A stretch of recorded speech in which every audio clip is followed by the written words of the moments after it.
1659 দিন পর আবারও আন্তর্জাতিক ফুটবলের রোমাঞ্চ ফিরছে ঢাকার জাতীয় স্টেডিয়ামে। দীর্ঘ সংস্কারের পর ৪ জুন বাংলাদেশ ভুটান ম্যাচের মধ্য দিয়ে দেশের ফুটবলের প্রধান ভেন্যুতে ফিরছে প্রতিযোগিতামূলক খেলা। সর্বশেষ আন্তর্জাতিক ম্যাচ হয়েছিল ২০২০ সালের ১৭ নভেম্বর। এরপর সংস্কার কাজের জন্য বন্ধ ছিল ঐতিহাসিক এই স্টেডিয়াম।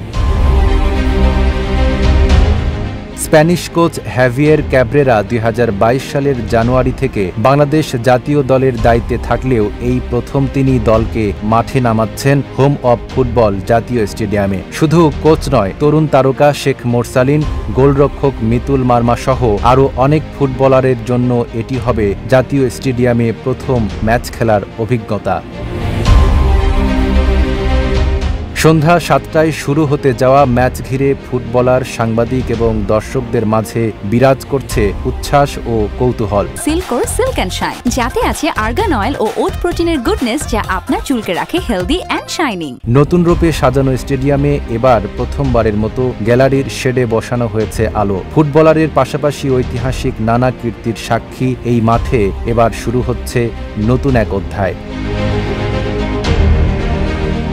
জাতীয় ক্রীড়া পরিষদের নির্মাণ ও সংস্কার কার্যক্রম নিয়ে অতীতে প্রশ্ন থাকলেও নতুন রূপের এই স্টেডিয়ামে খেলার মান, দর্শক সেবা এবং পরিবেশ কেমন হয় তা দেখার অপেক্ষায় ফুটবল প্রেমীরা। ২০১১ সালে আর্জেন্টিনা নাইজেরিয়া ম্যাচ, জেনেদিন জিদানের আগমন কিংবা কিংবদন্তি বক্সার মোহাম্মদ আলীর পদচারণার স্মৃতি আজ নতুন প্রাণ পেতে যাচ্ছে Hamza জামালদের ফুটওয়ার্কে।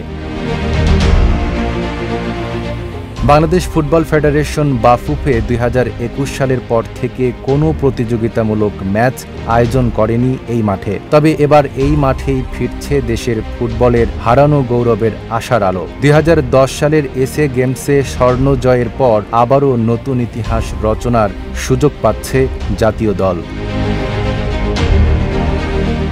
Desk report, Dhaka post.